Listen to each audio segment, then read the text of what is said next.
दोस्तों, ये गाना खूब लोकप्रिय हुआ। इसे गाया था लता मंगेशकर जी ने और इसका संगीत दिया था रविंद्र जैन जी ने। और इस लोकप्रिय गीत की धुन को एक अंग्रेज़ी गीत की धुन से एडॉप्ट किया गया था। उस गाने की धुन बनाई थी शंकर जयकिशन ने। यहाँ ये सवाल आता है कि शंकर जयकिशन की बनाई हुई धुन का इस्तेमाल किसी और संगीतकार ने कैसे कर लिया। आज के वीडियो में मैं शैली आनंद इसी हकीकत से पर्दा उठाने जा रही हूँ, तो बने रहिए हमारे साथ इस वीडियो में। आर.के. बैनर के तले बनने वाली फिल्मों में संगम राज कपूर की बहुत ही खास फिल्म थी। वो आर.के. बैनर्स की पहली रंगीन फिल्म थी जिसमें स्टार कास्ट थी राज कपूर, राजेंद्र कुमार, वैजंती माला, ललिता पवार और अन्य। फिल्म के गीत लिखे थे शैलेंद्र जी ने और संगीत दिया था शंकर जयकिशन जी ने। राज कपूर की फिल्मों में संगीत को भी एक बड़ी हैसियत हासिल थी और यही वजह थी कि उनकी फिल्मों के गाने बहुत खूबसूरत हुआ करते थे। संगम के गानों का भी यही हाल था।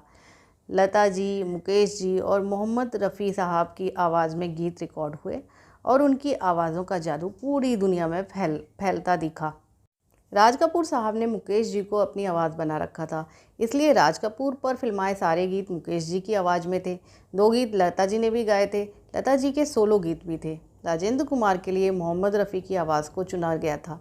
सारे गीत सुपर हिट थे और इन गीतों में ये मेरा प्रेम पत्र पढ़कर तुम नाराज़ ना होना, इस गीत ने तो क़यामत ही ढा दी थी। शंकर जयकिशन ने अपने म्यूज़िकल कैरियर में कई तरीके के तजुर्बे किए और अक्सर राज कपूर की फिल्मों के लिए उन्होंने बैकग्राउंड में ऐसी धुन बनाई जो बाद में दूसरी फिल्मों में बदले हुए रूप के साथ इस्तेमाल किए गए। संगम के लिए भी उन्होंने एक अंग्रेज़ी गीत बनाया था। हिंदी फिल्मों में अंग्रेज़ी गीत का ये तजुर्बा कामयाब तो नहीं हुआ, लेकिन ये धुन राज साहब के जहन में चिपक कर रह गई। कई सालों के बाद जब उन्होंने राम तेरी गंगा मैली की शुरुआत की, तो इस फिल्म में उन्होंने इस धुन को इस्तेमाल करने का फ़ैसला किया।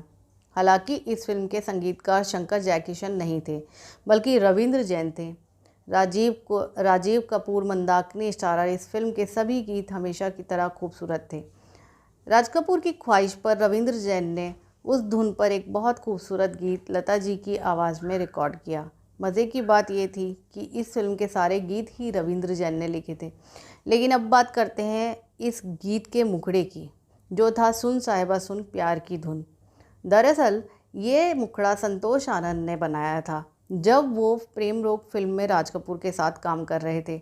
राम तेरी गंगा मैली का ऑफ़र भी संतोष आनंद जी के पास आया था, लेकिन उस समय कुछ पारिवारिक जिम्मेदारियों के चलते संतोष आनंद जी इस फिल्म के गीत नहीं लिख पाए।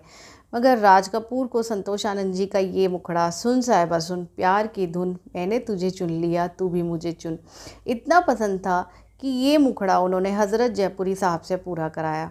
ये गाना बहुत ही सुपर हिट साबित हुआ।